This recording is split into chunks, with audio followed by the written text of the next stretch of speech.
More now on the BP story. That company talking today to investors as it faces problems in the Gulf, in the market, and now potentially in the courts. Joining us now to discuss what's ahead for BP and what just happened on that call is Phil Weiss. He's senior analyst from Argus Research.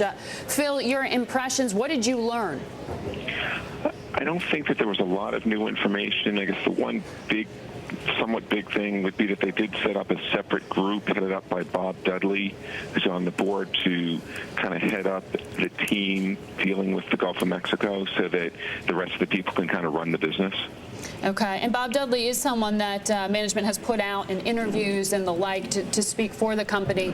You did tell me that it was quite unusual to have the chairman of BP participate in this call today. Was that a sign of support for management? Why was the chairman on the call?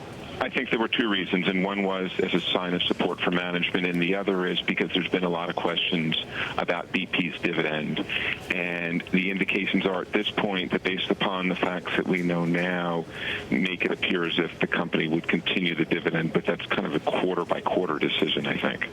Was there any discussion, any answer during the Q&A as to whether asset sales are being considered at this point? There was not any discussion of that, no. Was there a question even put forward?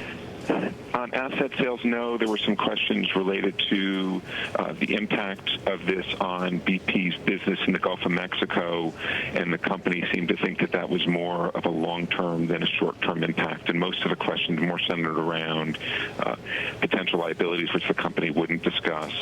To say they just can't put a number on it, and the dividend, operational impacts, timing impacts, things like that.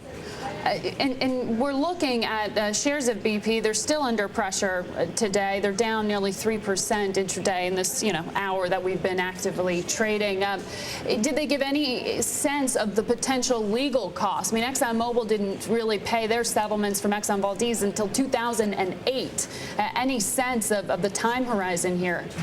No, the only sense of time horizon that they gave related to the containment costs, which should end once the well stops leaking. Mm-hmm. But beyond that, they said this could go on for many years. So it's really hard to put a time frame on it, which is also why it becomes so hard to quantify an amount. How would you characterize the tone of the call? I guess it was somewhat somber. Management seemed very apologetic and understanding of the situation. Do you believe that there is still support for the CEO, for current management, for Tony Hayward? I think right now there is. The question to me becomes, once the bill has been contained and now we kind of move into the next phase, does that remain? Because I think it would be really hard and difficult to try to change ship or captains in midstream.